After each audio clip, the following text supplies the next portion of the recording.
2021 démarre fort pour la finance solidaire puisque l'association Finansol, qui fait référence dans le secteur, prend une nouvelle orientation stratégique. Elle a décidé de développer la finance d'impact en France. On va en parler avec Frédéric Thibérien qui est avec nous. Bonjour Frédéric. Bonjour. Vous êtes le président de l'association Finansol. Avant de commencer, est-ce que vous avez déjà quelques chiffres sur la collecte de la finance solidaire sur l'année 2020, maintenant qu'on est au mois de janvier? Alors malheureusement non, nous ne les avons pas encore. En général, nous les publions début mai quand nous les avons collectés auprès de nos membres et analysés. Alors ce qu'on peut dire d'ores et déjà, c'est que l'année 2020 a été exceptionnelle pour l'épargne des Français, puisque en raison des confinements et des contraintes sanitaires, ils ont moins dépensé que d'habitude, et donc le taux d'épargne, qui est en général en France autour de 14,5% du revenu disponible, selon les estimations de la Banque de France, est passé à 19 ou 20%. Donc c'est un saut considérable. Mais 2 tiers de cette épargne supplémentaire ont été fléchés, maintenus sur les comptes courants des épargnants ou placés sur des livrets d'épargne, donc des produits financiers sans risque et très liquides à court terme. Donc nous ne savons pas encore si une partie de ce surcroît d'épargne a été investie dans des produits du type produit d'épargne solidaire. Donc rendez-vous au mois de mai pour une analyse plus détaillée, mais ce sera sans doute une très bonne année pour l'épargne en général, assez hors norme. Donc, on verra ça au mois de mai. Alors, dans votre édito de début d'année, vous annoncez, l'édito de Finansol, vous annoncez un grand tournant dans l'activité de Finansol, puisque vous allez vous développer davantage, vous allez creuser davantage le sillon de l'investissement d'impact. Est-ce que vous pouvez nous expliquer cette orientation? Nous avons évidemment beaucoup réfléchi ces dernières années à la multiplicité des nouvelles formes de finance qui se développent, la finance verte, la finance durable, la finance à impact, la finance responsable, la finance éthique. Donc on voit se multiplier des formes de finance qui contribuent chacune à l'atteinte d'un ou plusieurs objectifs d'intérêt général. Alors la finance solidaire est la plus ancienne des finances puisqu'elle est née dans les années 1980 et nous avons vu se développer rapidement au plan international ces dernières années ce qu'on appelle la finance à impact. Alors la finance à impact, qu'est-ce que c'est? C'est une finance qui cherche, outre la rentabilité financière, à générer un impact social et ou environnemental positif pour la société. Donc on essaie de combiner la rentabilité financière pour l'investisseur et la recherche d'impact qui fait du bien pour la société. Alors à l'intérieur de cet investissement à impact, nous distinguons avec d'autres, mais tout ça est sujet à discussion, deux grandes familles. Il y a celles qui disent c'est l'impact ou la recherche d'impact qui doit primer sur la rentabilité financière. C'est ce que nous disons comme artisans de la finance solidaire depuis 25 ans. Donc pour nous, la rentabilité financière est seconde et le primat doit être donné à la recherche d'impact. Alors, cette fusion, on va en parler dans une minute, mais d'abord, je reviens juste sur les fondamentaux de Finansol, parce que la finance solidaire finance les structures de l'économie sociale et solidaire. C'est un petit peu sa raison d'être finalement. Et la finance d'impact en elle-même, vous venez de l'expliquer, elle vise plus largement. Donc, vous allez travailler sur les fonds d'investissement à impact et vous allez sortir du champ du financement de l'économie sociale et solidaire. Est-ce que je me trompe en disant ça? Il est évident que les entreprises qui appartiennent à l'économie sociale et solidaire restent la cible privilégiée que nous visons, c'est leur développement que nous voulons favoriser et accompagner. Donc, parmi les bénéficiaires de la finance solidaire, il y a évidemment la grande famille des coopératives et des associations qui, à elles seules, concentrent l'essentiel des investissements solidaires. Donc, si vous voyez, ceci ne va pas changer. Alors, vous savez simplement que la loi de 2014 sur l'économie sociale et solidaire a élargi son périmètre en incluant ce que l'on appelle des entreprises sociales. Donc, nous finançons aussi, à travers la finance solidaire, des entreprises sociales qui se rattachent à l'économie sociale et solidaire. Donc, ceci ne devrait pas changer fondamentalement.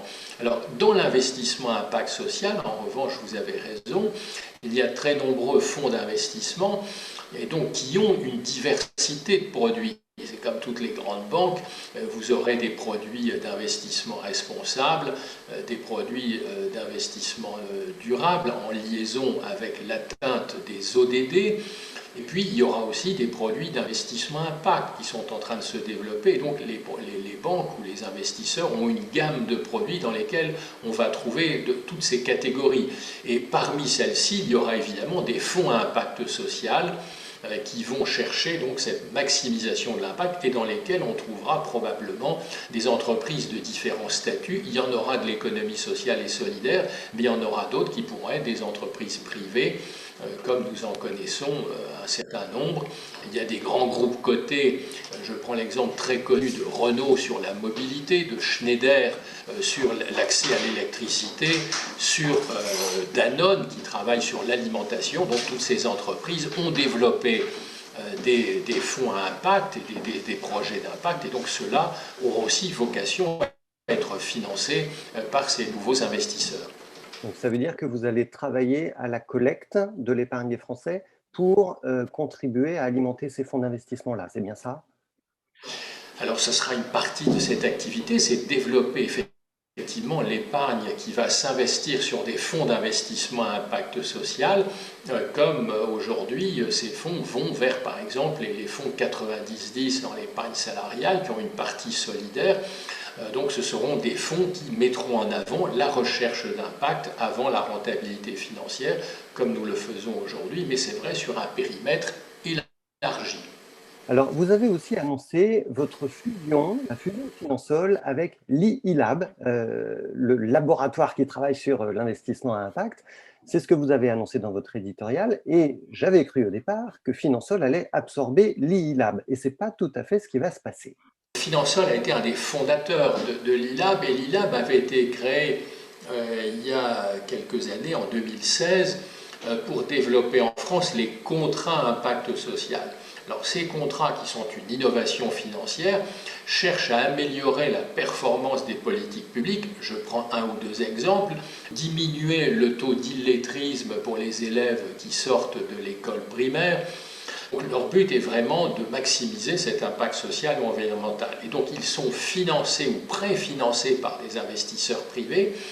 Et ceux-ci ne sont rémunérés ou remboursés à la fin de la mise en œuvre de ces contrats que si les objectifs initialement prévus ont été atteints. Et donc la rémunération est liée à l'importance de l'impact qui a été obtenu.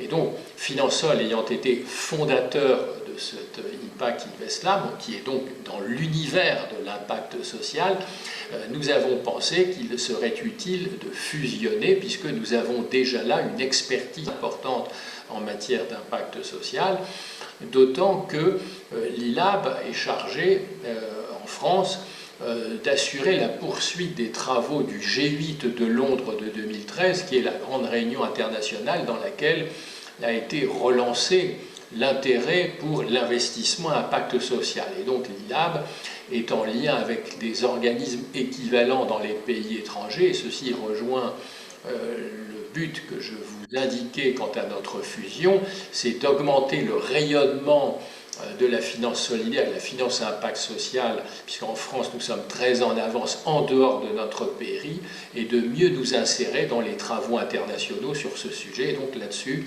ce rapprochement avec l'ILAB a beaucoup de sens, puisqu'il est déjà spécialisé dans ce domaine. Alors, par ailleurs, l'ILAB a publié depuis quelques années quelques études extrêmement intéressantes sur l'ampleur du marché de l'investissement à impact social en France, dont il y a également une fonction d'études et de statistiques très proche de celle que fait Finansol. Et d'ailleurs, les chiffres de la finance solidaire sont inclus dans les statistiques de la finance à impact social. Et donc tout ceci justifie que nous nous rapprochions de l'ILAB. Alors, deux questions du coup, Frédéric Tibérien. Est-ce que la marque Finansol va subsister? Et est-ce que vous allez changer de nom? Alors, les modalités exactes de cette fusion sont en cours de discussion. Elle va aboutir au mois de juin. Donc, ce que je peux dire d'ores et déjà, c'est qu'évidemment, la marque Finansol va subsister puisque la finance solidaire est une activité bien connue dans notre pays, c'est la plus connue d'ailleurs puisque nous sommes les plus anciens dans le paysage, donc nous allons évidemment garder la marque Finansol et surtout son label qui l'exprime parfaitement. Nous avons aujourd'hui plus de 160 produits labellisés. Nous avons une communication depuis longtemps sur toutes les thématiques du solidaire, donc tout ceci se poursuivra. Alors sur le nom, nous allons changer effectivement le nom de l'association pour couvrir ce périmètre plus large et y inclure donc la finance à impact social, mais ce nom n'a pas encore été retrouvé. Il est à l'étude, donc dès que nous l'aurons, nous le rendrons public et donc au plus tard au mois de juin. Eh bien, merci beaucoup, Frédéric Tibérien, pour ce point de début d'année sur Finansol, le pionnier de la finance solidaire en France et même en Europe. Merci beaucoup pour ce point d'actualité.